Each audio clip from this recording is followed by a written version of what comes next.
nak belajar tajuk baru iaitu bab 6 hukum linear. Okay. Untuk hari ini kita akan belajar 3 benda penting, iaitu pertama sekali ialah membezakan hubungan linear dan tak linear berdasarkan jadual data dengan graf yang dibagi. Okey. Seterusnya adalah untuk melukis garis lurus penyesuaian yang terbaik dengan hubungan linear ni tanpa menggunakan teknologi, dan satu lagi menggunakan teknologi. Okey, tanpa menggunakan teknologi tu maknanya kita akan lukis graf kita dalam kertas graf. Untuk menggunakan teknologi digital pula kita akan guna Desmos. Okey, Desmos tu apa? Tak apa, nanti cikgu tunjuk. Okey, jom kita masuk 6.1 hubungan linear dan tak linear. Okey, hubungan linear tu apa? Hubungan tak linear tu apa? Okey, hubungan linear tak linear ni dia dilibatkan dalam graf. Okey, dia merupakan antara jenis graf, iaitu graf pertama, graf yang merupakan suatu hubungan linear. Ini bermaksud graf dia membentuk suatu garis lurus. Manakala untuk graf yang merupakan suatu hubungan tak linear adalah graf yang tidak membentuk garis lurus. Jadinya kita kena ingat ginilah. Hubungan linear garis lurus, hubungan tak linear tak lurus. So linear lurus, tak linear tak lurus. Itu je beza dia. Jadi maknanya kalau contoh cikgu bagi, kalau garis tu mendatar ke, menegak ke, serong ke atas ke, serong ke bawah ke, tetapi dia adalah satu garis lurus, maknanya graf tu yang terbentuk tu merupakan suatu garis linear. Jadi yang selain daripadanya, maknanya dia membengkok ke, dia bengkok ke sikit, dia menggeligis ke, graf yang berbentuk macam tu ialah graf yang tak linear sebab dia tak straight. Okey, jom kita tengok contoh untuk bukit ni. Contoh kat sini kita boleh buat. Pertama sekali kita ni cerita pasal graf kan, jadi kita kena buatlah satu graf dulu. Contoh cikgu ambil yang sini, paksi Y, dan ni sebab sini bukit dia kan, so cikgu sambung sini paksi X. Jadi untuk menghasilkan satu garis lurus kat sini, okey, garis lurus yang boleh terbina kalau kita nampak kat sini kan. Tapi kalau dalam graf, kalau kita nak garis ni betul ke tak, kita mesti dah tandakan titik dia dulu. Contoh kat sini titik dia, sini, sini, sini, sini, atas ni, sini dan sini.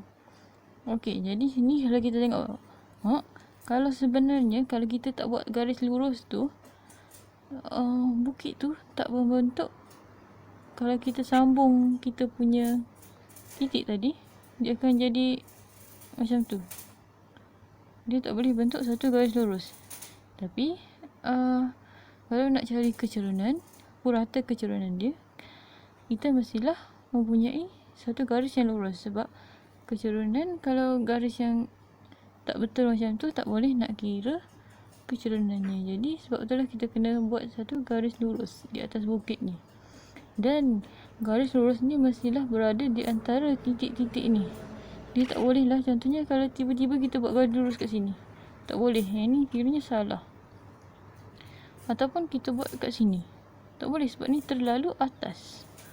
Tak boleh juga, sebab titik dia ada kat bawah tu. Jadi yang hijau ni adalah yang paling betul, di mana dia berada betul-betul di antara titik-titik titik-titik yang merupakan bucu-bucu setiap kita panggil koordinat lah, setiap titik bagi atas bukit tu. Jadi ini adalah garis lurus yang paling sesuai. Ini kena guna pembaris lah, tak boleh main garis dengan tangan je. Terus seterusnya kita boleh hasilkan satu garis lurus dalam glonso ni. Kan kalau kita perasan, glonso ni bukan garis lurus, tapi kalau kita nak cari purata kecerunan glonso ni, kita kena buatlah satu garis lurus bagi mewakili kecerunan dia. Tapi glonso ni kalau kita tengok sebelah kiri, dia macam lekuk-lekuk macam tu kan. Jom kita try lukis sebelah kiri dia macam mana. Macam ni kan kalau kita lukis, kalau kita tengok daripada tepi tu, dia glonso dia akan berbentuk macam ni. Dan kat sini kita boleh tandakan macam ini adalah antara dot-dot bagi glonso tu. Maknanya koordinat dia lah, ataupun plot titik di mana dia mula membengkok. Jadi kalau kita nak buat satu garis lurus ataupun kecerunan bagi dalam soalan ni, dalam bab glonso ni, kita kena buatlah garis lurus yang berada di antara titik-titik ni. Contohnya yang ni.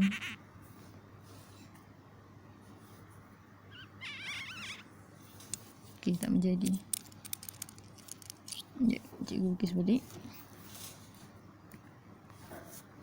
Okey, kita kena betul-betul ni. Yang ni macam sengit sikit.